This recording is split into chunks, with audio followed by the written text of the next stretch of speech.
자, 여러분, 아돌프 히틀러 하면 떠오르는 이미지가 뭔가요? 2차 세계대전, 대학살, 유대인, 저희 딸내미는 코수염이라고 하더라고요. 김일성 하면 6.25 전쟁이 떠오르죠. 세습해서 독재하는 사람. 자, 그럼 조용필하면 경건하신 것 같아요. 가왕. 유행가를 잘 안 들으시는가 봐요. 사울하면 이스라엘의 초대 왕. 네, 그런데 그보다는 하나님께서 버리신 자. 그래서 이 사울과 선한 것은 연결시키려고 하지 않는 악의 대명사라고 보편적으로 생각하는 인물이 이 사울입니다. 그만큼 우리 선입견이라는 것이 어떤 사람을 볼 때에 굉장히 강한 영향력을 끼치고 있구나라는 것을 볼 수 있는데, 오늘은 이 이스라엘의 초대 왕으로 사울이 세워지게 되는 과정을 묘사하는 말씀입니다. 지난 시간 이스라엘 백성이 왕을 세워주소서. 사무엘이 노년에 자기 아들들을 이스라엘의 사사로 세웠는데 이 아들들이 아버지의 길을 따르지 않고 자기 이익을 위해서 뇌물을 받고 판결을 굳게 하는 모습을 보았잖아요. 이걸 참다 못한 이스라엘 장로들이 사무엘에게 찾아와서 우리에게 모든 나라들과 같이 왕을 세워주소서라고 요구하는 것을 보았습니다. 이 요구가 하나님 보시기에는 결코 기뻐하실 만한 일이 아니었어요. 왜냐하면 하나님을 버려 왕이 되지 못하게 하는 요구였기 때문에. 그러나 왕정이라는 제도 자체는 문제가 아니기 때문에 하나님이 이스라엘의 요구대로 왕을 세워주라 허락을 하셨습니다. 그래서 이제 이스라엘의 초대 왕을 세우는데 그 초대 왕이 되는 인물이 이 사울이라는 사람이잖아요. 이 사람이 어떻게 이스라엘 앞에 나타나고 왕이 되는가, 그 과정을 보여주는 게 오늘 말씀의 아주 주요한 내용이라는 겁니다. 참고로 여러분께서 오늘 말씀을 보실 때에 이 사울에 대해서 부정적인 이미지로 하나님을 버렸기 때문에 하나님도 버리신 사람, 이런 부정적인 이미지로 이 말씀을 보려고 하기보다 오늘은 그런 부정적인 이미지를 말씀에서 보여주지 않습니다. 성경 기자가 보여주는 대로 따라가려고 여러분께서 시선을 거기에 좀 맞추고 오셔야 돼요. 자, 그렇다면 이제 어떻게 하나님께서 오늘 말씀을 통해서 이 사울을 이스라엘의 왕으로 세워가시는가, 오늘 말씀의 초점을 하나님의 인도하심이라는 것에 두고 여러분이 말씀을 보시기를 바랍니다. 자, 먼저 사울의 소개부터 좀 살펴보도록 하겠습니다. 함께 1절과 2절 보도록 하겠습니다. 시작. 베냐민 지파에 기스라 이름하는 유력한 사람이 있으니 그는 아비엘의 아들이요 스롤의 손자요 베고라스의 증손이요 아비야의 현손이며 베냐민 사람이더라. 기스에게 아들이 있으니 그의 이름은 사울이요 준수한 소년이라. 이스라엘 자손 중에 그보다 더 준수한 자가 없고 키는 모든 백성보다 어깨 위만큼 더 컸더라. 자, 왕을 세우는 이야기를 시작하면서 성경 기자는 갑자기 베냐민 지파에 기스라는 한 사람이 있었다라고 소개를 하고 있습니다. 이 기스라는 사람은 유력한 사람들에게 이름이 널리 알려진 사람이었습니다. 주목할 것은 이 기스라는 사람에게 아들이 하나 있었다는 점인데 그 아들의 이름이 바로 사울이에요. 자, 이 사울은 오늘 성경 기자가 묘사하는 말씀을 보시면 키가 크고 잘생겼다. 자, 그냥 잘생긴 정도가 아니라 이스라엘 가운데 이보다 잘생긴 사람이 없다라고 표현할 정도로 잘생긴 사람이었고, 또 이 사람의 키가 어느 정도로 큰가 하면 이스라엘 사람들을 데려와서 옆에 세워놓잖아요. 그러면 전부 다 사울의 어깨 아래 내려올 정도로 키가 컸다는 거예요. 여러분, 이스라엘의 초대 왕을 세우는 이야기를 하면서 왜 갑자기 사울의 이런 용모와 신장 이야기를 할까? 이게 뭐가 그렇게 중요하다고 용모와 신장 이야기를 할까 궁금함이 일어나는 분들도 계실 것 같습니다. 자, 그런데 우리가 고대 근동 지역의 사고를 알고 보면 이해가 되는 내용이에요. 고대 근동에서는 왕의 조건으로 굉장히 중요하게 보았던 것 중에 바로 용모와 신장이 있었습니다. 그래서 고대 근동 지역에 최초의 왕이 세워질 때 보면 아주 용맹한 전사, 아주 맹렬한 전사, 이런 사람들을 왕으로 세웠어요. 여러분께서 창세기 10장 읽어보시면 니므롯이 메소포타미아 지역에서 왕이 되어가지고 바벨탑을 쌓는데 앞장서잖아요. 그 니므롯에 대한 성경의 평가를 보면 여호와 앞에서, 우리말에는 이렇게 번역하고 있습니다. 여호와 앞에서 용감한 사냥꾼이라. 원문을 따라서 다시 좀 번역을 해보면 여호와를 대적하는 사냥꾼이라. 이런 사람을 왕으로 세웠다는 거예요. 왕정이 확고하게 자리를 잡은 후에도 고대 근동 지역에서는 뛰어난 전사가 왕이 되었다. 그러면 그걸 큰 자랑으로 여겼다는 것입니다. 앞서 이스라엘이 왕을 요구할 때에 사무엘에게 전제를 하나 달아가지고 요구를 했던 거 여러분 기억하십니까? 그냥 왕을 세워달라고 한 게 아니라 조건을 하나 붙여가지고 요구를 했었죠. 그 조건이 무엇이었습니까? 이래서 제가 참 설교하기가 편해지는 것 같아요. 한번 따라합시다. 모든 나라들과 같이 왕을 세워주소서. 그러니까 이스라엘이 원하는 왕은 하나님이 정말 기뻐하시는 사람이냐, 여기에 초점이 맞춰져 있는 게 아니라 이방 나라들처럼 용모와 신장이 뛰어난 사람이 왕이 되었으면 좋겠다. 이게 이스라엘의 마음이라는 것입니다. 이런 이미지에 딱 어울리는 사람이 누구냐? 오늘 성경 기자가 누구라고 소개를 하고 있습니까? 바로 기스의 아들 사울이라고 소개를 하고 있는 거예요. 사울은 용모와 신장에 있어서 이스라엘 어떤 사람들보다도 뛰어났고 심지어 집안까지도 그 아버지가 유력한 사람이라, 이름이 널리 알려진 사람이라 집안까지도 좋습니다. 이런 사람이 왕이 되어야지 누가 왕이 되겠는가? 성경 기자가 이스라엘의 이 필요에 따라, 요구에 따라 이렇게 사울을 소개를 하고 있다는 거예요. 어떻게 보면 부정적이죠, 이야기가.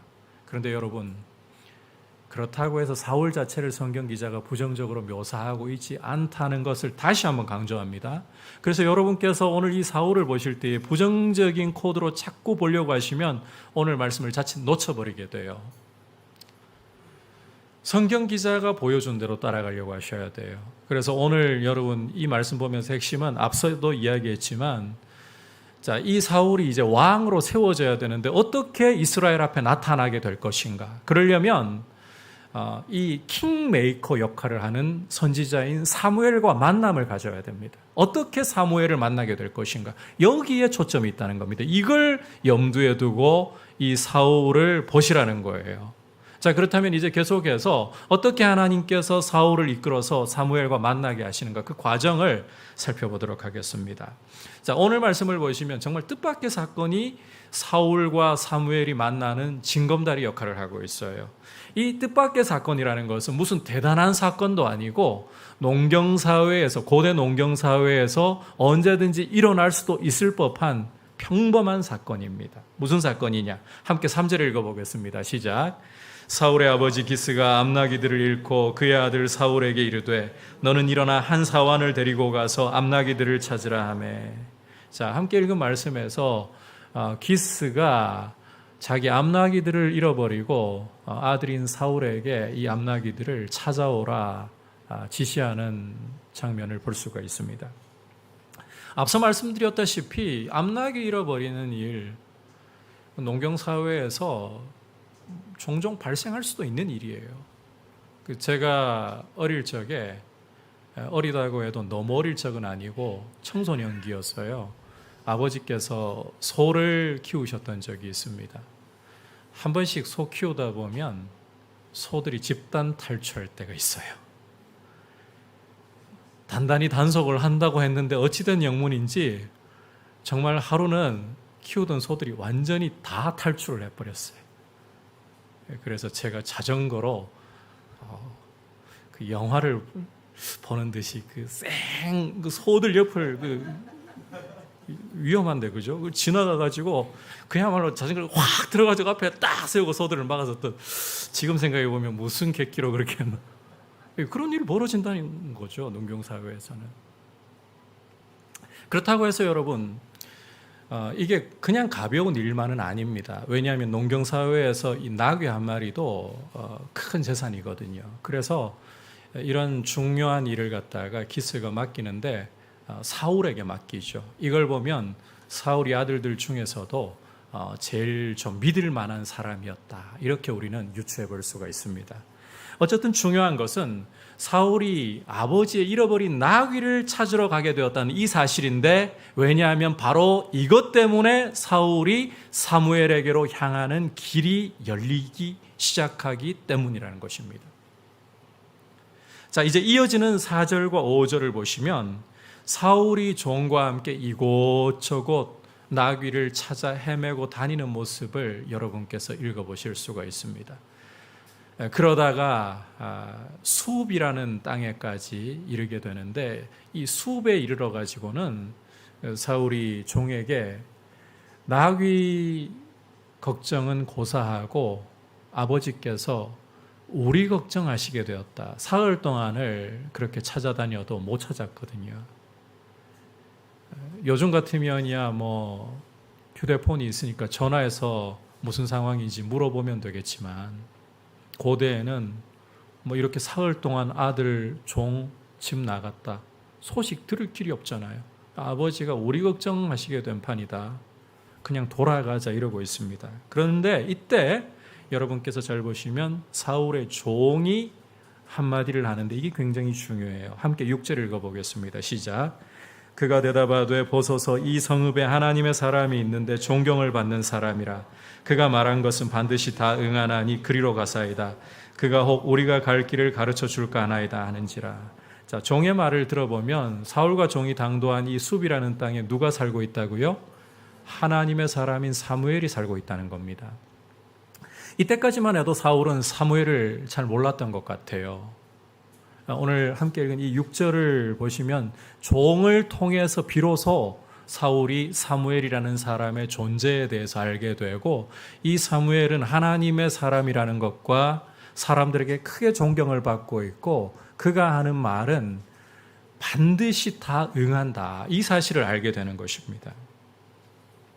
그래서 이제 이어지는 7절에서부터 10절까지의 내용을 보시면 사울과 종이 사무엘을 찾아가게 된다는 거예요. 여러분, 여기서 우리는 사울이 이전에는 알지도 못했던 선지자 사무엘을 찾아가게 되는 매개체들, 하나님의 인도하심의 통로들을 보게 되는데, 그게 뭐 대단하고 특별한 게 아닙니다. 굉장히 일상적이고 평범한 일과 사람입니다. 그 두 매개체, 그 평범한 일과 사람이 무엇입니까?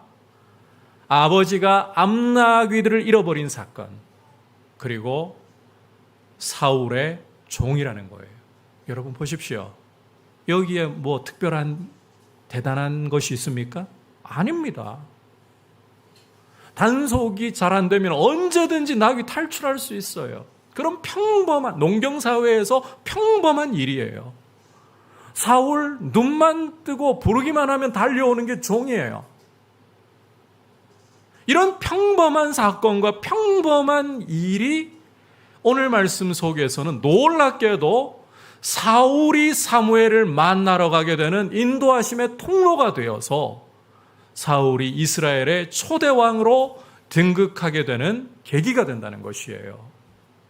여러분, 우리는 하나님의 인도하심을 기대할 때에 평범함보다는 특별함을 원할 때가 참 많습니다. 소위 우리가 보기에 기적이라고 할 만한, 능력이라고 할 만한 일들이 나타나면 여기에 하나님이 계신가 보다. 하나님이 호렙산으로 엘리야를 이끌어 가셔가지고 너는 굴 밖에 나와 서 있으라. 처음에 하나님께서 강한 바람과 그 지진과 불이 지나가게 하시잖아요. 엘리야 생각에는 하나님이 시내산에 강림하셨을 때 산이 진동하고 그 지진이 발생했잖아요. 그리고 산 위에 불이 있었잖아요. 그러니까 바람과 지진과 불, 이러한 곳에는 분명히 하나님께서 계실 거예요. 안 계셨어요. 우리도 마찬가지예요. 우리도 바람과 지진과 불과 같은 특별한 일이 나타나야 하나님의 인도하심이 거기에 보일 거라고. 기적이 나타나고 능력이 나타나야 거기에 하나님의 인도하심이 있을 거라고 생각하고, 평범한 일에는 우리 시선을 잘 두려고 하지 않습니다. 평범한 우리 주변 사람에게는 시선을 잘 두려고 하지 않는 그런 경향을 가지고 있습니다. 자, 그런데 오늘 말씀을 보시면 하나님께서 사울을 인도해서 이스라엘의 초대왕으로 세우시는 이 과정 속에서 하나님은 특별한 사람, 특별한 사건을 사용하시는 것이 아니라 너무나도 평범한 내 주변에 있는 사람을 통해서, 그리고 내 삶에서 일상적으로 일어날 수 있는 사건을 통해서 하나님이 인도를 하고 계신다는 거예요. 따라서 여러분, 특별함을 구하기보다 우리의 일상 속에서 하나님을 볼 수 있기를 축복합니다. 여러분, 일상을 소중하게 여기셔야 돼요. 이것은 오늘 사울에게만 해당하는 이야기가 아닙니다. 여러분, 특별한 사건들 이야기를 하자면 성경에서 사도 바울만큼 특별한 사람 또 누가 있겠어요? 3차에 걸친 전도 여행을 하는 동안에 예수 그리스도의 이름으로 명령하면 이 안개가 덮여가지고 박수 엘루마, 복음 전하는 것을 방해하던 박수 엘루마가 이 안개 같은 것이 가려가지고 눈을 보지 못하게 되어버려요. 예수 그리스도의 이름으로 복음을 전하다가 명령하니까 루스드라에서는 나면서부터 걸어본 적이 없던 안전뱅이가 그 자리에서 일어나는 기적이 일어나요. 예수 그리스도의 이름으로 명령하니까 빌립보에서는 귀신 들려있던 여종에게서 귀신이 떠나가요. 심지어 에베소에서 사역할 때는 두란노 서원에서 땀 흘리면서 강론하다가 그 땀을 훔치곤 했던 그 앞치마, 그걸 지나가는 사람에게 얹기만 해도요, 귀신이 떠나가고 병이 치료되는 이런 역사가 일어나요.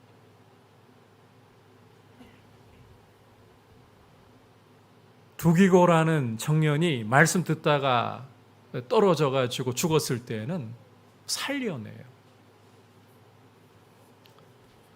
여러분, 이렇게 사도 바울처럼 하나님의 특별한 능력과 기사를 본인을 통해 많이 행한 이런 사람 누가 있겠습니까? 그런데 사도 바울을 하나님이 죄수로 로마에 복음 전하도록 보내시는 과정을 보면 그런 기적들이 거의 안 일어납니다. 예루살렘에 올라가서 성전에서 정결 예식을 행하던 중에 유대인들이 이 사도 바울 보고 저자가 이방인 데려와서 성전 더럽힌다, 몰려들어가지고 막 두들겨 패기 시작했잖아요. 그때 여러분, 유대인들로부터 바울을 하나님이 구원하시는데 거기에 불기둥이 내려와가지고 유대인들 가로막았습니까? 그런 일 안 벌어졌습니다. 오히려 예루살렘 성전 곁에 있던 안토니 요새에서 그 천부장과 군병들이 달려와가지고, 로마 군병들이 달려와가지고 이 바울을 두들겨 맞는 와중에 건져냈잖아요. 이게 여러분 특별한 일입니까? 그냥 일어날 수 있는, 상황 되면 일어날 수 있는 일이에요. 항상 로마 군인들이 성전에서 무슨 소요가 일어날까, 민중 폭동이 일어날까 항상 대기하고 감시한다고 거기 있었거든요. 바울을 유대인들 입장에서는 이 바울이 이방 가운데 계속 예수 그리스도 하나님의 저주받은 자로 만들었던 그 예수 그리스도의 이름을 전하니까 이게 못마땅해가지고 바울 죽이기 전까지는 먹지도 마시지도 않겠다 결단한 40명의 자객이 있었잖아요. 이들로부터 하나님이 바울 보호하실 때 여러분 이 자객들에게 하나님이 벼락 떨어지게 하셨습니까? 천만에요. 오히려 바울의 조카가 그 계획을 엿듣게 하시고, 그리고 바울을 유대인들의 손에서 건져내었던 천부장 루시아가 가이사랴로 바울을 군대를 동원해 가지고 호송해서 피하게 하신 거 아닙니까?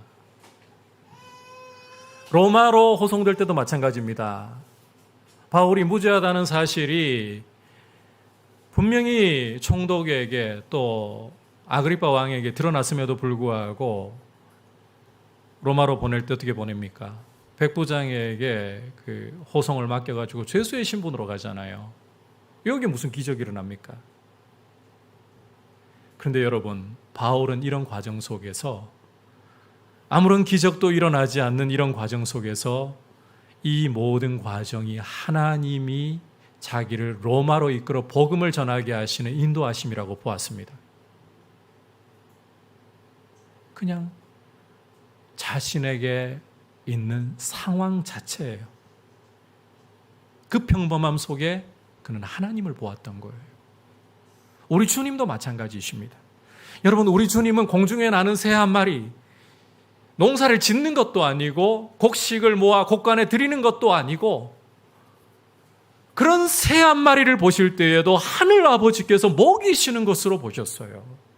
오늘 피었다가 내일이면 아궁이에 던져질 들풀 하나를 보셔도 솔로몬의 입은 모든 영광으로도 이 꽃만 못하다. 하늘 아버지께서 이 들풀을 입히신다. 이렇게 보셨던 거예요. 평범한 일상 속에 하나님의 손길을 보셨어요. 그러므로 여러분, 내 주변에서 날마다 일어나는 평범한 일상, 그리고 내가 만나고 있는 흔히 그냥 만날 수 있는 내 주변의 사람들, 이런 일상이라는 무대가 여러분 그냥 아무 일도 없이 흘러가고 있는 하나의 무대가 아니라 거기에 하나님이 임하셔서 일하고 계시는 무대로서 여러분들의 걸음을 하나님의 뜻을 세우기 위해 인도하시는 과정으로서 귀하게 볼 수 있기를 축복합니다. 그래서 지금 하고 있는 일이 여러분에게 굉장히 중요하다. 지금 예배를 드리는 이 순간에 예배에 여러분이 올인하는 것이 중요하고, 여러분 옆에 앉아있는 형제와 자매들을 귀하게 여기는 것이 굉장히 중요하다. 이 말씀 드리고 싶어요. 하나님의 인도하심은 여러분 기적을 통해서도 올 수 있지만, 능력을 통해서도 올 수 있지만, 평범함 속에 평범한 사람들 가운데 임한다. 그러므로 평범함을, 일상을 귀하게 여기셔야 돼요.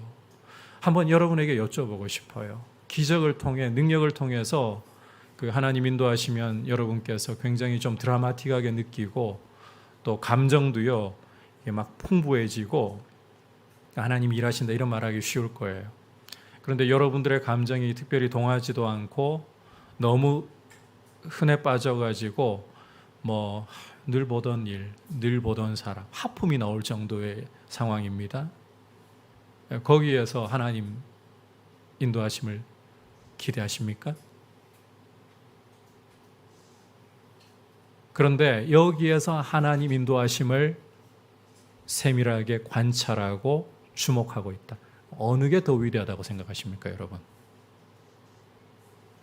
어느 게? 후자라고, 물론 둘 다 합니다, 실은.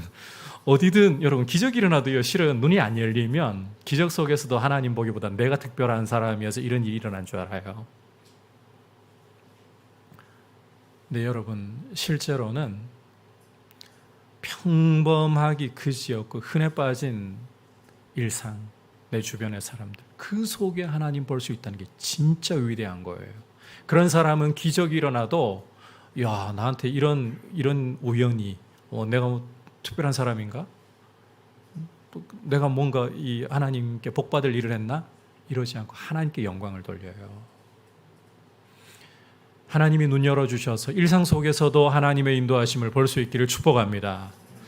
그러나 어떤 경우라도 여러분 하나님 인도하심의 가장 확실한 통로는 한번 따라합시다. 하나님의 말씀입니다. 함께 15절부터 17절까지 읽어보겠습니다. 시작.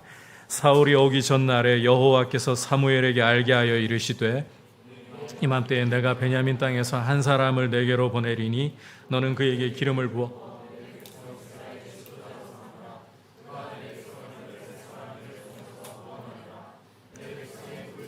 내게 상달되었으므로 내가 그들을 돌보았노라 하셨더니 사무엘이 사울을 볼 때에 여호와께서 그에게 이르시되 보라 이는 내가 내게 말한 사람이니 이가 내 백성을 다스리리라 하시니라. 자, 함께 읽은 말씀은 사울이 사무엘에게 오기 전날에 하나님께서 사무엘에게 미리 예고를 하시는 말씀을 담고 있죠. 사울의 경우를 여러분 다시 돌이켜 보시면 아버지의 잃어버린 암나귀와 종이 사무엘에게로 인도하는 하나님의 인도하심의 통로가 되었습니다. 그런데 오늘 이 사무엘을 여러분께서 보시면 사무엘에게서는 이 만남의 통로가 무엇입니까? 하나님의 말씀이 되고 있어요. 그리고 사울도 궁극적으로는 자기가 이스라엘의 왕으로서 하나님께 선택되었다는 것을 무엇으로 확인합니까? 인도하심을 받기는 이 나귀를 잃어버린 사건과 종을 통해서이지만 궁극적으로는 무엇을 통해 확인하나요? 하나님의 말씀을 통해서 확인하는 겁니다. 여러분, 우리가 일상에서 우리의 눈이 열려서 하나님을 보고 또 하나님의 일하심을 경험하려고 하잖아요. 거기에는 분별이 굉장히 중요합니다. 그런데 그 분별을 무엇으로 하겠습니까? 내 일상 속에 하나님이 일하신다는 것을 무엇으로 검증하고 무엇으로 발견할 수 있겠냐는 거예요. 그것은 바로 하나님의 말씀을 통해서입니다. 여러분, 하나님의 말씀보다 더 확실하고 더 분명하고 더 권위 있는 인도하심의 통로는 없습니다. 그리고 하나님의 인도하심을 확인하는 분별의 통로도 말씀보다 더 분명한 게 없습니다. 그래서 여러분께서 하나님의 인도하심을 더욱 세밀하게 알려고 한다면 말씀을 배우려고 하셔야 돼요. 성경을 사랑하고 성경을 부지런히 익혀가고 성경이 여러분 마음속에 계속해서 쌓여가도록 몸부림치면서 땀 흘리면서 수고하는 일들이 필요해요. 성령님께서 우리에게 성경을 가르치시는 것은요, 그냥 어느 날 갑자기 그 하늘이 열리고 우리에게 그 말씀이 뚝 떨어져서 아닙니다. 간혹 성경을 모르는 사람들에게 과거에 그 원종숙 원사님이라는 분이 계셨는데 이분 그 하나님께서요 성경을 읽어본 적도 없는데 성경 안에 있던 말씀이 그냥 머릿속으로 떠오르도록 나중에 성경 읽다가 이게 그때 하나님이 주신 말씀이었네 발견하도록 이렇게도 그 역사를 하셨던 케이스인데요. 그 경우는 보면 성경을 읽어본 적이 없기 때문에 오히려 성경 말씀 중에 떠오르게 하신 거예요. 보편적으로는 어떻게 일하시느냐? 여러분이 성경을 부지런히 읽고 부지런히 묵상하고 부지런히 순종하면서 말씀이 여러분에게 체화되어가는 과정을 통해서 이 말씀이 우리의 안경이 되고 하나님의 인도하심을 세밀하게 분별해 나가기 시작하는 거예요.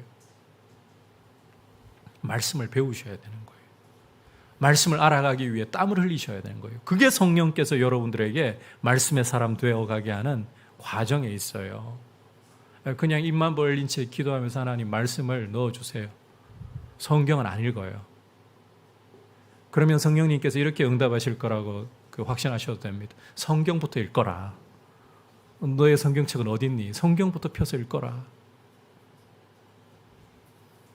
성경을 가까이 하셔야 돼요. 이제 여러분 과거 같으면 설교하면서 제발 좀 그 책장에 방치되어 있던 너무 고이 모셔놔가지고 먼지까지도 사랑하던 성경책을 좀 먼지 털어내시고 읽으십시오. 그러지만 여러분 이제 스마트폰 열기만 하면 성경 읽을 수 있잖아요. 저도 요즘은 노안 때문에요. 성경 책으로 읽기가 참 어려워졌어요. 스마트폰을 열어가지고 보는 게 더 수월해졌어요. 어쨌든 열기만 하면 찾아서 볼 수 있는 게 성경이에요. 땀을 흘리셔야 돼요. 성경을 사랑하고 가까이 하셔야 돼요.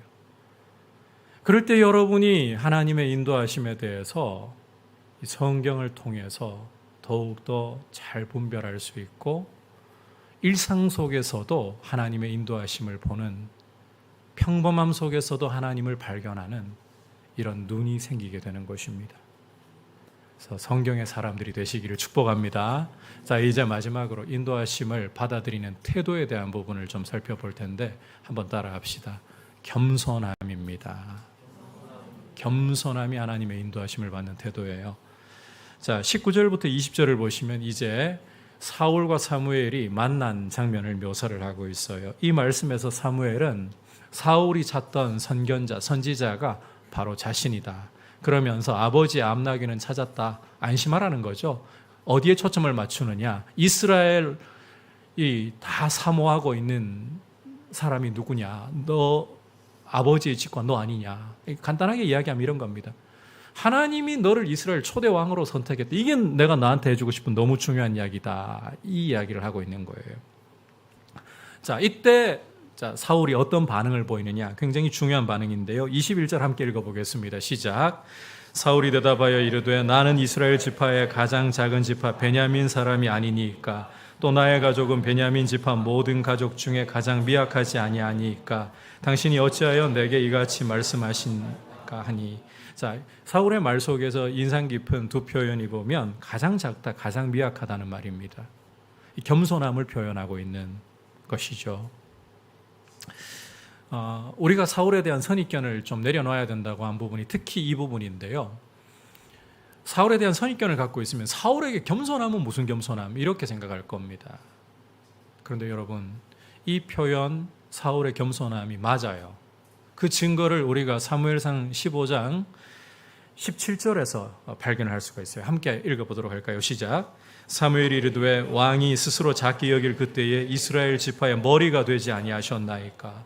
자, 사무엘은 사울이 자기를 작게 여길 때에는 그때는 이스라엘 지파의 머리가 되었다, 왕이 되었다라고 이야기를 하고 있어요.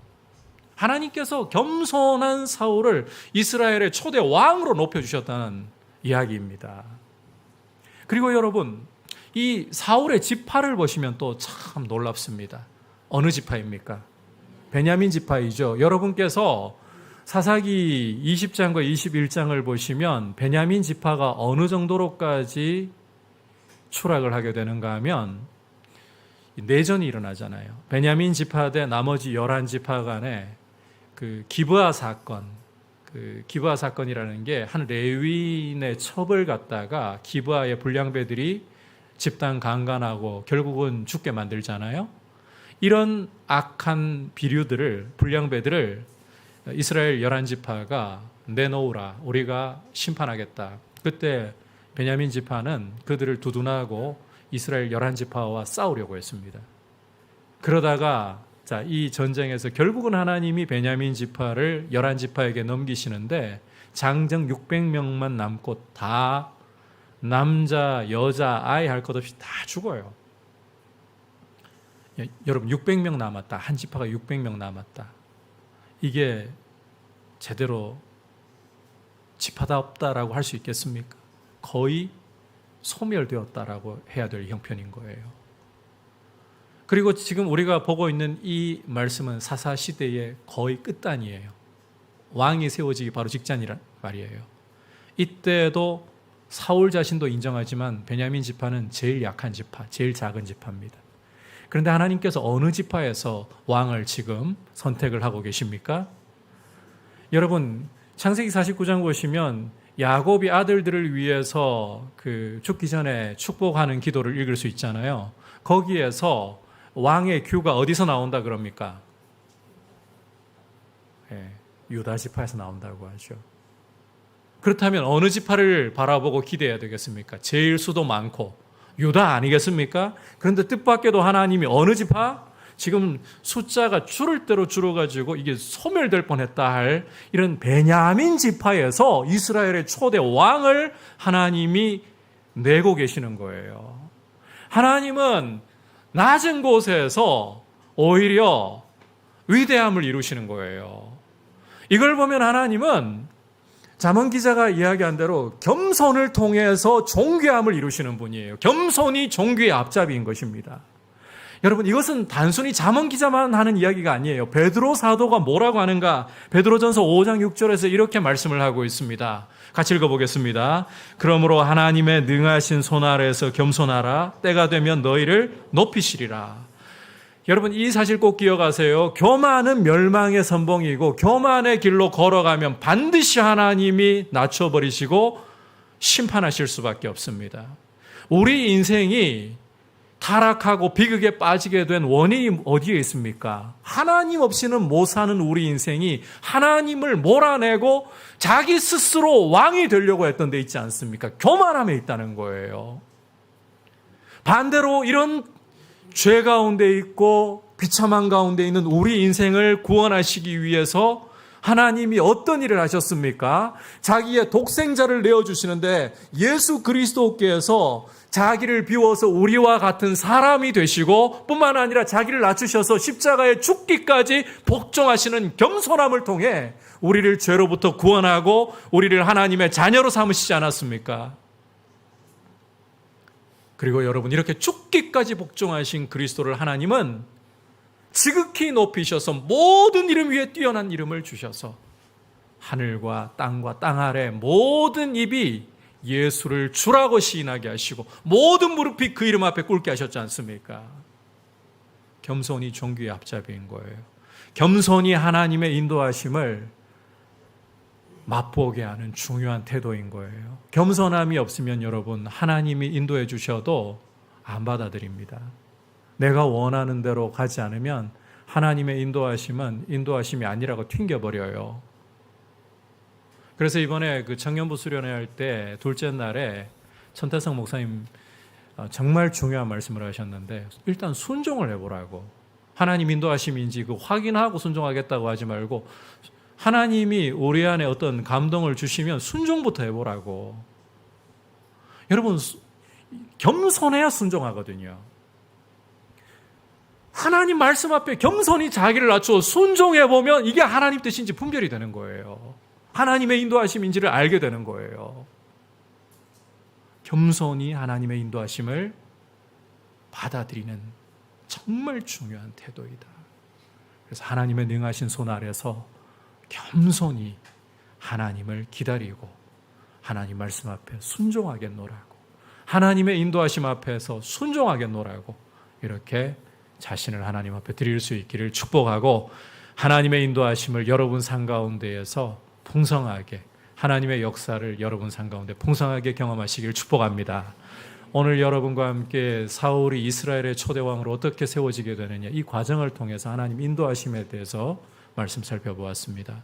여러분, 하나님은 우리의 너무나 평범한 일상 속에서 평범한 사건과 사람들을 통해서 우리를 인도하신다.